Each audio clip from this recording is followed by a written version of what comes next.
شروع وحدہ لا شریک کے بابرکت نام سے جو بڑا مہربان نہایت رحم والا ہے۔ درود و سلام ان پر جن کے آنے سے دو جہاں ہوئے روشن۔ آپ دیکھ رہے ہیں مجرم کون، آپ سب پر سلامتی ہو۔ میں ہوں سید اذان شاہ۔ جیسا کہ آپ جانتے ہیں ٹیم مجرم کون اپنے ہر پروگرام میں معاشرے کی ایک کہانی لاتی ہے۔ کہانی درندگی کی، ثقافت کی اور رشتوں کی پامالی کی۔ ٹیم مجرم کون پہنچی ہے آج ملتان تھانہ شاہ شمس کی حدود میں۔ ایک انتہائی افسوسناک اور دل دلا دینے والا واقعہ پیش آیا جس میں کئی رشتے پامال کیے گئے۔ ایک رشتہ وہ جو کہ میاں بیوی کا رشتہ کہلایا جاتا ہے، جو کہ انتہائی مضبوط ترین رشتہ ہوتا ہے، وہ جہاں پامال ہوا تو وہیں باپ بیٹی کا رشتہ پامال ہوا، وہیں باپ بیٹے کا رشتہ پامال ہوا۔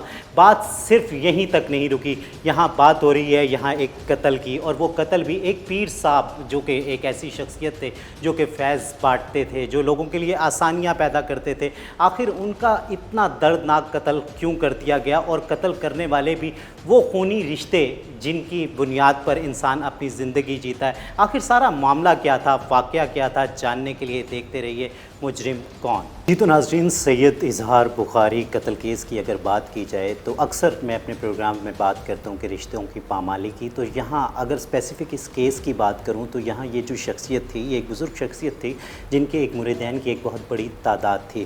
اور اگر ہمارے ہاں بات کی جائے باؤنڈنگز کی، تعلقات کی، تو بہت زیادہ جو گہرا باؤنڈ ہوتا ہے، بہت زیادہ جو گہرے تعلقات ہوتے ہیں وہ ایک پیر اور مرید کے ہوتے ہیں۔ جہاں خونی رشتے ہوتے ہیں تو وہیں اگر دوسرا کوئی رشتہ ہو تو وہ ایک پیر اور مرید کا جو رشتہ ہوتا ہے اسے بہت مضبوط مانا جاتا ہے۔ تو اس اسپیسیفک کیس میں اگر رشتے کی پامالی کی بات کی جائے تو یہ جو سب سے مضبوط رشتہ تھا ایک پیر کا اور مرید کا، یہ پامال کیا گیا۔ اور اس کے بعد اگر ہم اپنے جو خاندانی رشتے ہوتے ہیں ان کی بات کی جائے تو ایک میاں بیوی کا رشتہ وہ یہاں پامال ہوا۔ ایک بیٹی باپ کا رشتہ جو کہ میرا خیال ہے کہ سب سے طاقتور رشتہ ہوتا ہے۔ باپ بیٹی کی جو باؤنڈنگ ہوتی ہے وہ شاید کسی اور رشتے میں نہیں ہوتی، لیکن یہاں وہ بھی پامال کیا گیا۔ یہاں ایک باپ بیٹے کا رشتہ اگر بات کی جائے تو یہاں وہ بھی پامال ہوا۔ آخر یہ سارا معاملہ کیا تھا، آخر یہ سب کچھ واقعہ ہوا کیسے، یہ قیامت کیسے گزری؟ تو اس وقت جو شخصیت میرے ساتھ موجود ہیں وہ پیر صاحب کے بھائی بھی ہیں، اس کیس کے مدعی بھی ہیں، تو ان سے جاننے کی کوشش کرتا ہوں کہ آخر یہ سارا معاملہ کیا تھا۔ السلام علیکم حضرت، کیا نام ہے آپ کا؟ محمد ضیاء اللہ۔ ضیاء صاحب کیا کہیں گے، یہ کیا سارا معاملہ تھا؟ کتنے عرصے پہلے آپ کے بھائی یہاں شفٹ ہوئے تھے؟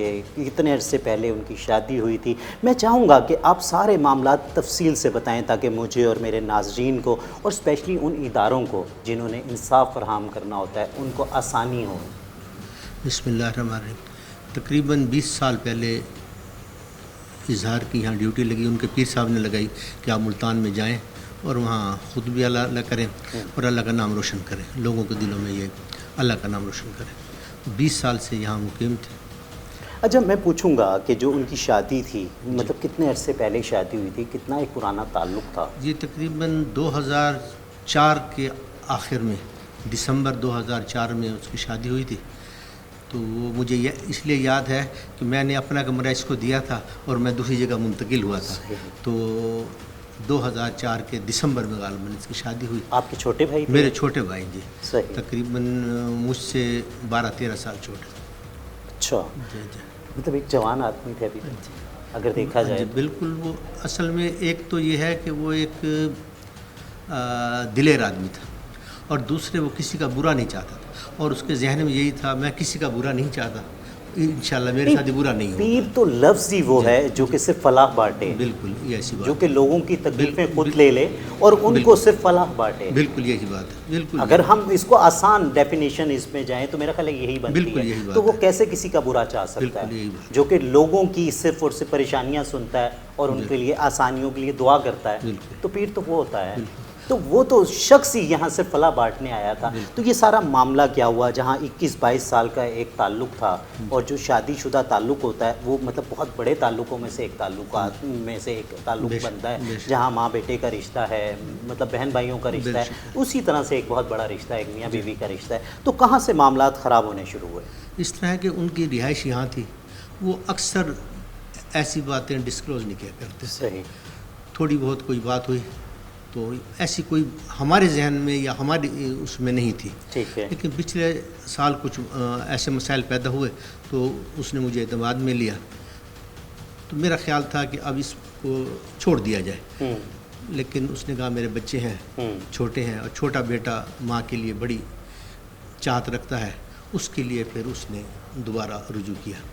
کتنے بچے تھے آپ کے بھائی کے؟ میرے بھائی کے 4 بچے ہیں، 2 بیٹیاں اور 2 بیٹے۔ اچھا جی جی 4۔ اچھا، جب یہ سارا معاملہ ہو گیا، مطلب یہ ایک گھناؤنی سازش رچی گئی، مطلب وہ جو آپ کی بھابھی تھی رشتے جی، میں، بالکل۔ ٹھیک ہے، وہ ایک چلی جاتی ہیں، جی۔ جو کہ مطلب اطلاعات ہیں ہمارے جی، پاس، وہ جی۔ مطلب گھر سے چلی جاتی ہیں کسی مرید کے ساتھ، جی تو پھر جب وہ واپس رجوع کرتی ہیں تو انہوں نے پھر اپنا دل بڑا کیا، جی ایسا ہی ہے جو بالکل۔ جس کے لیے آپ پہ اعتماد میں لیا گیا، بلکہ آپ کیا کوئی بھی شخص ایسا ہوتا تو، اور اگر اس سے مشورہ کیا جاتا تو وہ یہی کہتا کہ اس عورت کو نہ رکھو؟ میں نے یہی مشورہ دیا تھا، لیکن اس کا جو ان کی جو بیوی تھی، ان کا بھائی آیا اسلام آباد سے، اور یہ کوئی عدالت ہے وہاں پیش ہوئے، تو وہاں ان کے قدموں میں گر گئے دونوں اور آوزاری کی، تو اس کا تو دل ویسے بھی نرم تھا، بالکل۔ تو معاف کیا۔ میں نے جب مجھے پتہ لگا، میں نے کہا آپ نے ٹھیک نہیں کیا، کہتے نہیں میں نے بچوں کے لیے کیا، اور اس کی حالت بہت خراب تھی، بیوی کی جو بتا رہے حالت بہت خراب، مجھے ترس آ گیا۔ مطلب وہ جو ان کا نرم دل تھا جی، وہ انہی کے لیے اپنے لیے عذاب بن گیا۔ بالکل یہی بات، بالکل یہی بات، بالکل یہی۔ اچھا، اس کے بعد مطلب 1 سال پہلے انہوں نے معاف کر کے واپس لے آئے، دوبارہ سے ایک عزت دے دی، حالانکہ جو اگر دیکھا جائے تو وہ بنتی نہیں تھی، لیکن پھر بھی انہوں نے اپنا دل بڑا کیا۔ اس کے بعد کیا معاملات ہوئے؟ اس کے بعد تو بس یہ واقعہ ہمیں پتہ لگا نا، باقی تو وہ سموتھلی چل رہا تھا۔ بچے عید پر آئے تھے ڈی خان، وہ عید ہمارے ساتھ کیا کرتے تھے، یہاں نماز پڑھانے کے بعد وہ فوراً روانہ ہو جاتے تھے، تو عید ہمارا، لیکن وہ بچے ہمارے گھر آئے، اس کی بیوی ہمارے گھر نہیں آئی، بلکہ ہم لوگ چاہتے بھی نہیں تھے کہ وہ ہمارے گھر آئے، تو اس وجہ سے وہ ہمارے گھر آئے بھی نہیں۔ بچے آئے، وہ اپنے عید گزاری، عید کے بعد پھر وہ آ گئے واپس اچھا، آ گئے۔ آپ کو کس طرح اطلاع ملتی ہے، کیا سارا آپ کو پتہ چلتا ہے کہ کیا ہوا آپ کے بھائی کے ساتھ؟ بس اطلاع یہی ملی کہ اس کو شہید کر دیا گیا ہے۔ اچھا، میرا چھوٹا بھائی ہے، وہ پولیس میں ہے، اس کو اطلاع دی گئی کہ بھئی۔ جی تو ناظرین، اس وقت جو شخصیت میرے ساتھ موجود ہیں، سید اظہار بخاری صاحب کے چھوٹے بھائی میرے ساتھ موجود ہیں، تو ان سے جانتے ہیں کہ آخر مطلب جو ایک بہن بھائیوں کا جو رشتہ ہوتا ہے، وہ باؤنڈنگز ہوتی ہیں، وہ بہت ہی زیادہ قریبی ہوتی ہیں، وہ بہت قریب سے جانتے ہوتے ہیں، تو ان سے جانتے ہیں کہ آخر وہ کیسی شخصیت تھے، کیسی شخصیت کے مالک تھے۔ السلام علیکم۔ وعلیکم السلام۔ کیا نام ہے بھائی آپ کا؟ محمد ارسلان۔ ارسلان بھائی، کیا کہیں گے اپنے بھائی کے بارے میں؟ جی، بہت محبت کرنے والا، ہم سے نہیں، جو بھی اس کا ملنے والا ہے نا، چاہے ہمارا محلے دار ہے، رشتہ دار ہے، اس کے معتقدین ہیں، مریدین ہیں، سب کے ساتھ بڑے محبت کرنے والے تھے، کسی کا دل نہیں دکھاتے تھے۔ کیسے وہ خبر گزری، وہ کیسے بجلی کی طرح خبر آپ پر تک پہنچی کہ مطلب وہ آپ کا بھائی جو اتنی پیار کرنے والا، اتنی محبتیں بانٹنے والا، اتنا خیال کرنے والا وہ شخص تھا، آج دنیا میں نہیں رہا، اور وہ بھی اس طریقے سے ناحق قتل کر دیا گیا؟ یہ اس کے لیے الفاظ نہیں ہے بیان کرنے کے لیے میرے پاس، میں آپ کو کیا بتاؤں کہ ہمارے کلیجے پھٹ گئے ہمارے۔ وہ جو بچے جن پہ مطلب پیار آتا تھا، جب پتہ چلا کہ یہی بچے سارے شامل ہیں، یہی وہ خون، وہ مطلب وہ خون سفید ہو گیا، تو جب سارے معاملات کس طرح سے؟ آپ کو بتایا نا، نہیں بیان کر سکتے اس بات کو، ظلم ہوا ہے، بہت زیادہ ظلم ہوا۔ ملتان پولیس کی اگر بات کریں کہ جب یہ ایک ایسا واقعہ ہوتا ہے، اور سب سے بڑی بات کہ جو گھر والے ہوتے ہیں، پہلے تو سب سے پہلے مدعی وہی گھر والے ہوتے ہیں، وہ بتانے والے ہوتے ہیں، جب وہی پولیس کو غلط بتا رہے ہیں، پولیس کو بالکل مس گائیڈ کیا جا رہا ہے، ڈسٹریکٹ کیا جا رہا ہے، اور اس کے باوجود جب پولیس اصل ملزمان تک پہنچ گئی اور چند گھنٹوں میں، تو کیا کہنا چاہیں گے پولیس کے؟ بہت پروفیشنل طریقے سے ڈیل کیا ہے، وقاص صاحب ہو گئے، سچو صاحب ہو گئے، ڈی ایس پی صاحب ہو گئے، تو انہوں نے بہت پروفیشنل طریقے سے ڈیل کیا ہے، بہت ہم ان کے شکر گزار ہیں۔ ریاست سے کیا اپیل کرنا چاہیں گے؟ بس ہمارے بھائی کے جو قاتل ہیں ان کو جلد از جلد کیفر کردار تک پہنچا دیں۔ آپ خود تو معاف نہیں کریں گے؟ اللہ پاک معاف کرنے والا ہے جی، ہم تو نہیں معاف کر سکتے۔ جی تو ناظرین دیکھ سکتے ہیں، جب کسی شخص پہ، کسی خاندان پہ اس قسم کی قیامت گزرے تو واقعی الفاظ نہیں ہوتے۔ وہ الفاظ وہ کہاں سے لائے اس بھائی کے لیے جس کے ساتھ ساری زندگی گزاری تھی، جس کا پیار وہ آج تک نہیں بھولا، بلکہ آج تک کیا، جب تک وہ زندہ ہے، جب تک وہ زندگی سانسوں میں سانسیں ہیں تو وہ نہیں بھول سکتے، کیونکہ یہ تعلق ہی ایسے ہوتے ہیں۔ لیکن جہاں رشتوں کی پامالی کی بات کی جائے تو جہاں اتنا سگا رشتہ بھائیوں کا ہے، تو وہیں اتنے ہی سگے رشتے وہ تھے کہ وہ جو بیٹا تھا، جو زہر لے کے آنے والا تھا، وہ جو بیٹیاں تھیں وہ جو پیار شفقت کا جو چھت تھی وہ وہی شخص تھا جو ان کا باپ تھا. وہ نہ انہوں نے وہ چھت دیکھی نہ وہ شفقت کا وہ جو آشیانہ تھا وہ دیکھا, کچھ بھی نہیں دیکھا گیا اور یہاں وہ رشتہ پامال کیا گیا. اور جہاں اگر بات کی جائے وہ بیوی کی, بیوی ہم سفر ہوتی ہے, پوری زندگی کا ایک ساتھ ہوتا ہے, مطلب چاہے غمی ہو خوشی ہو تو ہر چیز میں جو بیوی ہوتی ہے سب سے پہلے ہوتی ہے. تو وہ ایک شاعر نے کیا خوب شعر کہا ہے نا کہ جس رشتے کو انجام تک پہنچانا نہ ہو ممکن تو اسے خوبصورت موڑ دے کر ہی چھوڑ دینا بہتر ہے, لیکن اس طریقے سے خدا را اپنے رشتوں کو پامال نہ کریں. دیکھتے رہیے مجرم کون.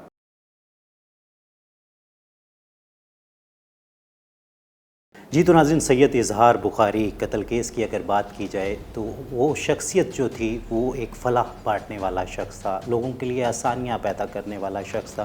تو ایک بہت بڑی تعداد ہے مریدین کی, لیکن ان میں سے ایک شخص میرے ساتھ موجود ہیں جو کہ ان کے مرید خاص ہیں. تو ان سے جانتے ہیں کہ آخر وہ کیا شخصیت تھی جس کی وجہ سے وہ مجبور ہوئے کہ وہ ان کے مرید بنے. السلام علیکم. وعلیکم السلام. کیا نام ہے بھائی آپ کا؟ محمد یوسف. یوسف صاحب کیا کہیں گے اپنے پیر صاحب کے بارے میں, وہ جو بزرگ شخصیت تھی ان کے بارے میں کیا پیر کہنا صاحب چاہیں نے گے؟ سب سے پہلے جو میرا نام رکھا تھا وہ ہے ملنگ. 20 سال سے میری محبت ہے پیر صاحب کے ساتھ, ہمارا تعلق تھا 20 سال سے, جب سے پیر صاحب یہاں تشریف لائے ہیں. تو پہلے دوسرے تیسرے دن سے شاہ صاحب کی محبت میں آ گئے تھے. کیا ایسی خاص وجہ تھی کہ جو آپ ان کی طرف کھنچتے تھے, وہ کیا محبت تھی کہ جو لوگ ان کے مرید ہوتے تھے؟ اور پھر کون سا ایسا ظالم شخص کہ جو ایک ایسے شخص کے لیے جو کسی پیار بانٹتا تھا, جو کہ لوگوں کے لیے آسانیاں پیدا کرتا تھا, لوگ اپنی مشکلات اس کے پاس لے کے جاتے تھے اور پھر وہ ان کو دلاسا دیتا تھا اور کوئی ورد دیتا تھا, اللہ اللہ بتاتا تھا, جس سے ان کو دل کو سکون ملتا تھا. میرے پیر حضور کی بلعالم پیر سید اظہار الحق شاہ صاحب جو تھے ایک بہت ہی نیک انسان تھے اور اتنے روحانیت تھے ان پہ, اللہ نے اتنا کرم فرمایا ہوا تھا کہ کوئی صرف ان کے چہرے کو دیکھ لیتے تھے نا تو لوگ مریدین ہو جاتے تھے صرف ان کے چہرے پہ. اور جب ہمیں کچھ بھی کوئی بھی مسئلہ ہوتا تھا, جتنے بھی رنگیل پور کے باہر کے شہر کے لوگ بھی تھے جن کو کسی کو بھی کچھ مسئلہ ہوتا تھا وہ ان کے پاس جاتے تھے اور الحمدللہ مسئلہ حل بھی ہوتا تھا اور ساری ٹینشنیں دور ہو جاتی تھی. جب یہ خبر ملتی ہے آپ کو کہ مطلب آپ کے پیر دنیا فانی سے کوچ کر گئے, تو کیسے کس طریقے سے آپ لوگوں پہ گرتی ہے وہ خبر؟ وہ تو بیان ہی نہیں کر سکتے جو جب خبر ملی ہے. مطلب ایک تو جہاں بینگا مسلم ہمارا سب کا ایمان ہے کہ ایک دن ہم سب نے چلے جانا ہے, لیکن جب اس طریقے سے ناحق طریقے سے قتل کیا جاتا ہے تو شاید وہ برداشت نہیں ہوتا. ویسے بھی جو شاہ صاحب کی محبت تھی لوگوں کے ساتھ, ایسا انسان ایسا شخص دنیا میں ہمیں ملے گا ہی نہیں دوبارہ, اتنی محبت کرنے والا. جب ان کو ہمیں اطلاع ملی کہ شاہ صاحب کو شہید کر دیا گیا تو بجلیاں گرنے لگ گئی ہیں, آسمان پھٹ گیا, سب ایسے تھے. اس علاقے میں وہ جو بہت سارے مریدین ہوں گے, جو آپ کے دوست بھی ہوں گے, جب لازمی سی بات ہے کہ جب نشست ہوتی ہوگی تو بہت سارے لوگ آتے ہوں گے, تو ایک تعلق بنتا ہے. تو جب یہ خبر پہنچی تو علاقے میں ایک کوہرام ہوگا. علاقے میں ہمارے وہاں نماز جنازہ ہوا ہے 2 بجے, ہم نے 30 سال کی عمر میں کبھی نماز جنازہ نہیں ادا کی. رات کو 2 بجے ہمارے قبلہ عالم سید اظہار الحق شاہ صاحب کا نماز جنازہ ہوا اور اتنے لوگ تھے جمع غفیر 2 بجے, اور لوگوں کو کافیوں کو پتہ بھی نہیں تھا کہ نماز جنازے کا ایک ٹائم نہیں رکھا گیا تھا. تو رات کے 2 بجے پہلی بار زندگی میں نماز جنازہ پڑھا اور وہاں جگہ نہیں تھی. ہمارا بہت بڑا گراؤنڈ ہے, تو اتنی محبت تھی لوگوں سے, اتنی محبت تھی. اب تک جو لوگ ملتے ہیں وہ کہتے ہیں یار پیر صاحب تو ادھر ہی ہیں, پیر صاحب کا تو کچھ بھی نہیں ہوا. اب تک کسی کو یقین بھی نہیں آ رہا کہ یہ سب کچھ ہو گیا ہے. ان سے اتنی لوگوں کو محبت تھی, اور لوگوں کو, بچوں کو, جہاں کہیں شاہ صاحب جا رہے ہیں تو لوگ کھڑے ہو جاتے تھے کہ شاہ صاحب آ رہے ہیں. کیا اپیل کرنا چاہو گے ریاست سے اپنے پیر ایک صاحب تو کے ہم لیے؟ شکر گزار ہیں وقاص بھائی, خواجہ وقاص صاحب جو تفتیشی افسران انچارج بھی ہیں, اور دوسرا SHO بلال صاحب. انہوں نے 2 گھنٹے کے اندر اندر جو مجرم ہے اسے پکڑا ہے اور پورا کیس ٹریس کیا ہے. کل خانی سے پہلے ہی انہوں نے سارا, DSP صاحب بھی, SHO صاحب بھی, خواجہ وقاص صاحب بھی, بہت اچھی طریقے سے انہوں نے, ماشاءاللہ ہم شکر گزار ہیں بہت زیادہ انہوں کے کہ انہوں نے بڑا اہم کردار ادا کیا ہے اس میں. اور آگے ہم یہ گزارش کرتے ہیں CPO صاحب سے, RPO صاحب سے, IG صاحب سے کہ جو ان کے قاتل ہیں ان کو سخت سے سخت سزا دی جائے, معافی والا کام نہ ہو. جی تو ناظرین دیکھ سکتے ہیں جو متاثرین ہوتے ہیں ان کی ایک ہی فریاد ہوتی ہے، وہ صرف اور صرف یہی چاہتے ہیں کہ جلد از جلد انصاف ملے۔ اگر کوئی جانے والا چلا جاتا ہے وہ واپس تو کسی بھی طریقے سے نہیں آ سکتا، لیکن جب پولیس اپنی ایک اچھی کارروائی کرتے ہوئے فوری طور پر ملزمان کو گرفتار کر لے تو میرا خیال ہے کہ زخم پہ کوئی مرہم ضرور لگ جاتا ہے، جس کی وجہ سے کچھ تو ٹھنڈک محسوس ہوتی ہے۔ جانے والا تو واپس نہیں آ سکتا، لیکن اگر ملزمان کو بر وقت کارروائی کرتے ہوئے حراست میں لے لیا جائے اور پھر وہ جو ہمارا انصاف کا نظام ہے وہ بھی بر وقت چلے اور کیفر کردار تک جلد از جلد پہنچائے تو میرا خیال ہے کہ جرائم کا جو ریشو ہے پھر ہی نیچے آ سکتا ہے۔ ادروائز کوئی دوسرا طریقہ نہیں ہے جس کی وجہ سے جرائم کی روک تھام ہو سکتی ہے۔ دیکھتے رہیے مجرم کون۔ یہاں ہمارے بھاول نگر میں ہمارے بزرگ ہیں حضرت قبلہ عالم نور المحمد چشتیہ شریف میں، تو ان کا عرس تھا، میں یہاں آیا تھا تو میرا خیال تھا اس کے پاس تھوڑی دیر ٹھہروں گا اور پھر روانہ ہو جاؤں گا۔ میں صبح ہی ان کے پاس آیا، وہ اس نے تو غالباً رات روزہ رکھا تھا، مجھے معلوم نہیں تھا، میں ان کے گھر میں واش روم میں تھا تو پیچھے یہ اس کی آواز آئی، فائرنگ کی آواز آئی۔ پھر میں وہاں اس میں گیا، بیٹھک میں گیا تو وہاں وہ نکل رہا تھا، وہ جو بعد میں اس کا نام معلوم ہوا گلشیر، صحیح، جو مرید بھی تھا۔ جی وہ غالباً مرید نہیں تھا، اچھا، عقیدت مند تھا، پہلے آیا کرتا تھا، مرید نہیں تھا، بس وہ پستول لے کے بیٹھک سے باہر بھاگ رہا تھا اور میں نے دیکھا کہ یہ اس کو اپنے پہلی پرائرٹی پہ تو اپنے بھائی کو بچانے کی ظاہر ہے کوشش کی ہوگی۔ وہ خون تھا اور وہ کیونکہ سر میں گولیاں ماری گئی تھیں تو وہ ختم ہو چکے ہیں۔ اچھا، جب پولیس نے اس کی انویسٹیگیشن کی، جب یہ ساری گتھیاں سلجھائی گئیں تو مطلب کیا پتہ چلا، کس طرح سے مطلب وہ جو رشتے جو کہ بہت محبت کے رشتے ہوتے ہیں جن پہ بڑا مان ہوتا ہے، جب وہ سارے پامال ہوتے نظر آئے آپ کو؟ اس طرح ہے کہ مجھے یہاں جو تفتیشی آفیسر ہیں خواجہ وقاص صاحب، ان سے ملاقات ہوئی تو انہوں نے مجھے ایک ویڈیو دکھائی، اس میں وہ آدمی قبول کر رہا ہے۔ انہوں نے بڑا اچھا کام کیا پولیس نے کہ اس کو کچھ ہی گھنٹوں میں بندہ گرفتار کیا جس نے گولی۔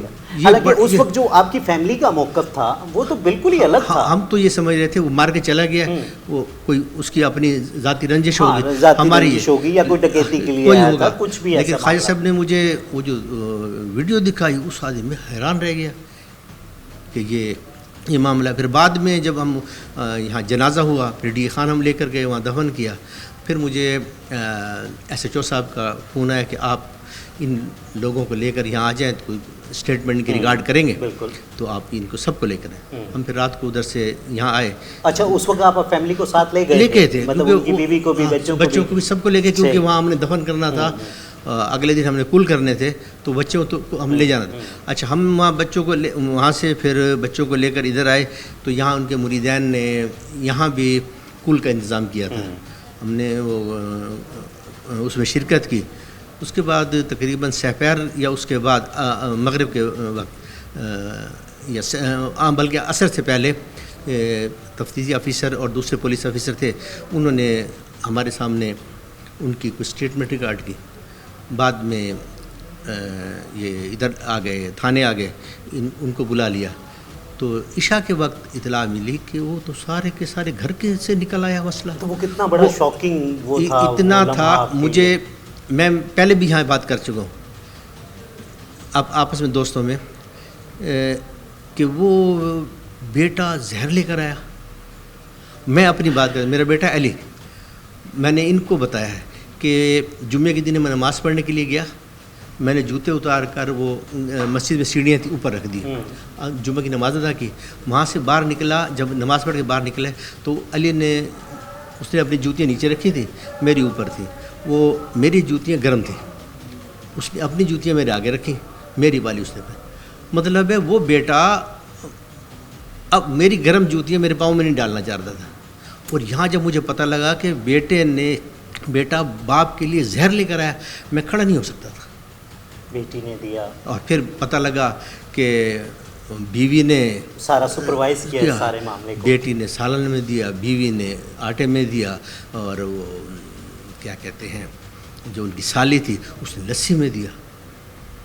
ذہن قبول کرنے کے لیے تیار نہیں تھے. گھر میں ایسا ہو سکتا ہے؟ اور وہ ایسا باپ جس نے بچوں کی کوئی خواہش کبھی بھی رد نہیں کی, جیسا کہا ویسا کیا.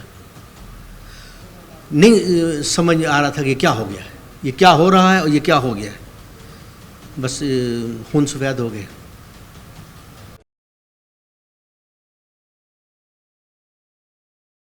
تو ناظرین اس وقت میں وہ جائے وقوع پر موجود ہوں, وہ جسے آپ کرائم سین بھی کہہ سکتے ہیں. یہ وہی جگہ ہے جو وہ پیر صاحب کا آستانہ کہہ لیں, ان کی رہائش کہہ لیں, کہ جہاں سے وہ لوگوں کے لیے آسانیاں کرتے تھے, لوگوں کی مطلب جو پریشانیاں تھیں وہ سنتے تھے اور کسی نہ کسی طریقے سے وہ ایسا دلاسا دیتے تھے کہ جس سے انہیں کچھ سکون ملتا تھا, جس کی وجہ سے مطلب ان کے بے تحاشا مریدین تھے. آپ دیکھ سکتے ہیں کہ یہ جگہ مطلب آستانے کے طور پہ یہاں لوگ آتے تھے, بیٹھتے تھے, وہ لوگوں میں پیر صاحب سے بات چیت کرتے تھے.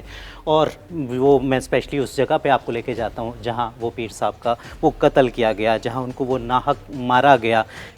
تو ناظرین آپ دیکھ سکتے ہیں کہ یہ وہ, آپ اسے ڈرائنگ روم بھی کہہ سکتے ہیں, یہ وہ بیٹھک ہے, یہ وہ آرام گاہ ہے جہاں پیر صاحب کے اپنے آرام کے لیے یہاں آ جاتے تھے. اور کہا جاتا ہے کہ یہ اس جگہ پہ وہ ان کی لاش موجود تھی. جب پولیس ٹیمز یہاں پہنچی, پولیس انویسٹیگیشن آفیسرز یہاں پہنچے, تو یہاں پیر صاحب پہنچے ہوئے تھے. اور جو انویسٹیگیشن میں ہے کہ جو قاتل تھا وہ ملزم گلشیر جو پولیس کی اس وقت حراست میں ہے, کہ وہ وہاں پیچھے سے آتا ہے. اور یہ جو دروازہ اگر میرا کیمرہ مین آپ کو دکھائیں کہ اس دروازے سے جب وہ ملزم اندر آتا ہے تو پیر صاحب کا منہ اس طرف ہوتا ہے, تو وہ وہیں سے پہلا فائر جو کرتا ہے جو کہ ان کے سر پر لگتا ہے.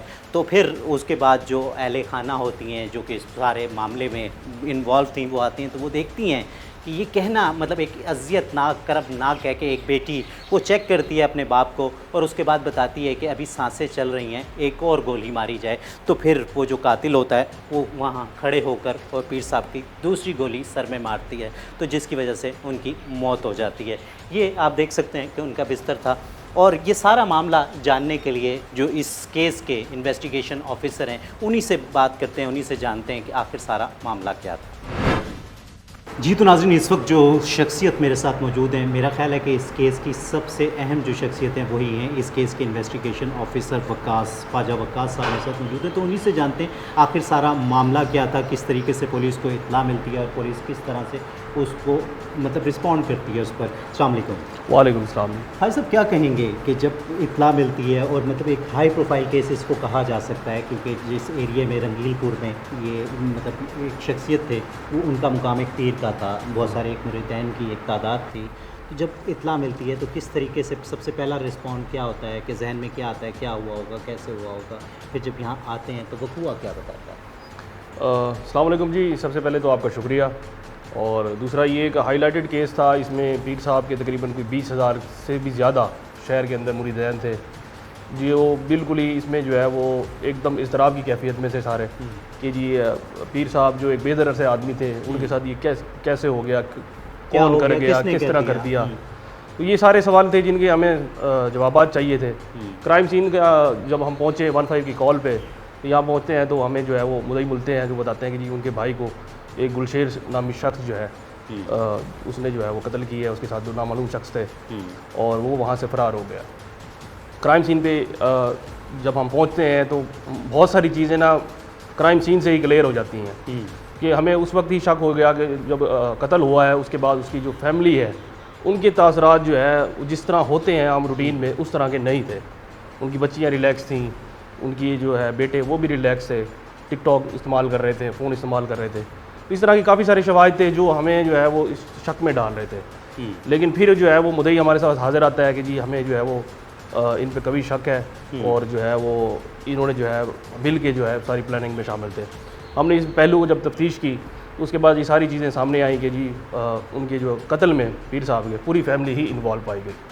اچھا وقاص, کتنا ٹائم لگا مطلب ملزمان کو گرفتار کرنے میں, اور کون سا ایسا وہ پوائنٹ تھا کہ جب آپ کو لگا کہ آپ پولیس مطلب اپنی منزل کے بہت قریب ہے؟ ہم نے اس میں بہت ہی ٹائملی رسپونڈ کیا تھا. کیس کو جو ہے وہ جو جتنی ہمیں افسران نے لمیٹیشن دی تھی, لمیٹیشنز کے اندر ہم نے ٹارگیٹس کو اچیو کیا اور افسران نے جو بھی ہمیں احکامات جاری کیے یا جو ہمیں انسٹرکشنز تھی ان کو فالو کرتے ہوئے الحمدللہ ہم نے ٹائملی جو ہے ملزمان کو گرفتار کیا ہے اور ہم نے ان کو جو ہے وہ اپنا جوڈیشل بھجوایا. اچھا کتنا ضروری ہوتا ہے کہ ٹائملی انویسٹیگیشن ہو جائے، ورنہ جو شواہد ہوتے ہیں وہ بھی معدوم ہونے لگتے ہیں اور جو مطلب گرفتاریاں ہوتی ہیں وہ بھی ذرا مشکل ہو جاتی ہیں، کیا کہیں گے اس بارے میں؟ اس میں انویسٹیگیشن کے اندر ایک چیز ہوتی ہے گولڈن آور. گولڈن آور وہ کرائم سین کا پہلا گھنٹہ ہوتا ہے جب کوئی وقوع ہوا ہے. اس کے اندر اگر آپ وہاں پہ پہنچ جاتے ہیں کرائم سین کے اوپر تو آپ کو بہت ساری چیزیں کلیئر ہو جاتی ہیں. جو وقت گزرتا جاتا ہے تو آپ جو ملزمان ہیں ان کے جو بیانیے ہیں وہ بھی پختہ ہوتے جاتے ہیں اور جو شواہد ہیں وہ بھی مٹتے جاتے ہیں. تو سب سے اہم چیز تھی جو کرائم سین پہ ٹائملی رسپونڈ کرنا. ہم نے یہاں پہ رسپونڈ کیا. ہمارے افسران بھی کرائم سین پہ موقع پہ بہت جلدی پہنچ گئے تھے اور جیسے ہی وہ پہنچے تو اس کے بعد یہ ساری چیزیں پھر کھلنا شروع ہو گئی تھیں. اچھا کیا کہیں گے، کیونکہ جو صفحہ مثل پہ ہر چیز تحریر کرنا، ہر شواہد کو لے کر آنا، وہ ایک انویسٹیگیشن آفیسر کا کام ہوتا ہے. تو اگر اس اسپیسیفک کیس کی میں بات کروں کہ جتنے شواہد کلیکٹ ہوئے، جتنے بیانات لیے گئے، تو اس سے کیا لگتا ہے کہ جو ملزمان ہیں وہ کیفے کردار تک پہنچیں گے؟ انشاءاللہ جی ہم نے جس طرح کرائم ہوا ہے ایز پر ہم نے اسی طرح اس کو جو ہے وہ صفحہ مثل پہ گزارا ہے اور امید کرتے ہیں کہ جی کورٹ آف لا میں ہم مضبوط چالان پیش کریں گے اور انشاءاللہ ملزمان جو ہے کیفے کردار تک جس نے جو کردار کیا ہے اس تک وہ پہنچے گا اپنے انجام کو. وکاس میں یہ پوچھنا چاہوں گا کہ کیا ایک میسیج دیں گے عوام کو کہ جہاں لگتا ہے مطلب آج کل لوگ یہ سوچتے ہیں کہ ہم ایک فول پروف پلاننگ کریں گے اور اس کے بعد ہم چاہے قتل کوئی بھی مطلب ڈکیتی کریں گے اور ہم بچ جائیں گے قانون سے، کیا ایسا ممکن ہے؟ سب سے پہلے میں قتل کی بات کر رہا ہوں. قتل ایک بہت مشہور بچپن سے ہم سنتے آ رہے ہیں کہ قتل کبھی چھپتا نہیں ہے. قتل کے مقدمات میں اللہ تعالیٰ خود ہی راہیں ہموار کر دیتا ہے، سامنے آ جاتی ہیں چیزیں. آپ محنت کریں، آپ لگن سے کام کریں تو انشاءاللہ جو ہے وہ آپ کو اس میں کامیابی ملتی ہے. دوسرا جو ہے وہ ملزمان جتنے بھی ہو جائیں، شاطر ہو جائیں، چالاک ہو جائیں، جو بھی پلاننگ کر لیں، لیکن وہ کوئی نہ every contact leaves a trace. کوئی بھی کہیں پہ بھی کوئی کانٹیکٹ ہوا ہے اس کا کوئی نہ کوئی نشان باقی رہ جاتا ہے اور وہ چین سے کڑی ملتی ہے اس کے بعد اور وہاں تک پہنچ جاتی ہے پولیس اور انویسٹیگیشن افسران. بالکل ایسے. جی تو ناظرین دیکھ سکتے ہیں کہ یہاں جس طریقے سے خواجہ وقاص کہہ رہے تھے کہ کوئی بھی ملزم کتنا ہی شاطر ہو، کتنا ہی چالاک ہو، کتنا ہی خود کو اپنا سمجھدار سمجھتا ہو، لیکن وہ قانون کی گرفت میں آنے سے بچ نہیں سکتا. تو وہیں میں بھی ایک چیز اس میں ایڈ کرنا چاہوں گا کہ خدا کے لیے جو اپنے رشتے ہیں ان کا احترام کرنا سیکھیں. جب ہم اپنے رشتوں کا احترام کرنا سیکھیں گے تو ویسے ہی بہت ساری قیامتوں سے بچ سکتے ہیں. دیکھتے رہیے مجرم کو. جی تو ناظرین اس وقت جو شخصیت میرے ساتھ موجود ہیں وہ تھانہ شاہ شمس کے سینئر ہاؤس آفیسر بلال صاحب میرے ساتھ موجود ہیں. تو ان سے ہی جانتے ہیں کہ آخر سارا معاملہ کیا تھا. لیکن اس سے پہلے میں ان کا شکریہ ادا کرنا چاہوں گا کہ انہوں نے قیمتی وقت سے روہی ٹی وی کو وقت دیا. السلام علیکم. وعلیکم السلام. ہمیں 15 کی کال ملی کہ کسی نامعلوم ایک شخص نے ایک بندے کا مرڈر کر دیا ہے. اس ٹائم میں روٹین کی پیٹرولنگ گشت پہ تھا. میں موقع پہ پہنچا تو جو مدعی تھا وہ میرے پاس آیا. اس نے ایک بندے کو نامزد کیا کہ اس نے میرے بھائی کا مرڈر کر دیا ہے. اس ٹائم بندے جو ہے نا اس میں جو دشمنی تھی اس کا پتہ نہیں تھا، ایشوز کیا آ رہے تھے. پولیس نے بر وقت تفتیش کی اور جو نامزد ملزم تھا اس کو ٹائملی اریسٹ کیا. جو ملزم تھا وہ باہر نکلنے کی فراغ میں تھا، ایران عراق اس طرف جو ہے نا، تاکہ آؤٹ آف کنٹری نکل جائے اور اس سے بچ جائے. پولیس نے بر وقت کارروائی کرتے ہوئے ملزم کو اریسٹ کیا. جب ملزم اریسٹ ہوا پولیس نے تفتیش کا دائرہ کار بڑھایا تو اس میں یہ چیزیں سامنے آئی کہ ملزم کی جو مقتول کی فیملی ہے وہ بھی انوالو تھی. وہ بھی پولیس نے اریسٹ کی اور جیل بھجوا دیا. اچھا بلال صاحب کہاں ایسا لگا، کیونکہ جہاں مطلب کوئی بھی پولیس جاتی ہے تو سب سے پہلے تو وکٹم جو ہوتے ہیں وہ گھر والے ہی ہوتے ہیں اور وہ بتا رہے ہوتے ہیں، وہ رونا پیٹنا، وہ ماتم، وہ سب کچھ وہاں مطلب گھر والے وہ کر رہے ہوتے ہیں کہ ہمارے ساتھ ظلم ہوا، ہمارا ناحق بندہ قتل ہو گیا. لیکن یہاں جو کہانی وہ آئی وہ بالکل ہی مختلف آئی کہ وہی جو رونے والے تھے، وہی جو ماتم کرنے والے تھے، وہی قاتل نکلے. تو پولیس کی کون سی ایسی ایک انویسٹیگیشن تھی جہاں پولیس کو لگا کہ ہاں جو ایک ملزم ہے جس کو گرفتار کیا گیا وہ تو ہے، لیکن جو اس پورے سین کو، اس پورے واقعے کو سپروائز کیا گیا وہ مطلب یہ پوری فیملی اس میں خود انوالو ہے؟ اس میں پولیس کا روٹین کا ورک ہوتا ہے، یہ انٹروگیشن کرنا، انویسٹیگیشن کرنا. بیسیکلی جب میں موقع پہ پہنچا، میری ٹیم موقع پہ پہنچی، ہم نے جب اس کی فیملی کے انٹرویو لیے تو ہمیں ود ان 30 منٹس ہمیں پتہ چل گیا کہ اس میں اس کی فیملی انوالو ہے. کیونکہ ان کا جو رویہ ہوتا ہے، جو مقتول کی جو بیٹیاں تھیں ان کا جو رویہ تھا، ان کا جو بیہیویئر تھا وہ کافی ریلیکس تھی. ایک بیٹی 18 سال کی یا 22 سال کی یا 18 سال کا بچہ ہو اور اس کا والد اس کا مرڈر ہوا پڑا ہو اور وہ ریلیکس ہو، وہ فون پہ بات کر رہا ہو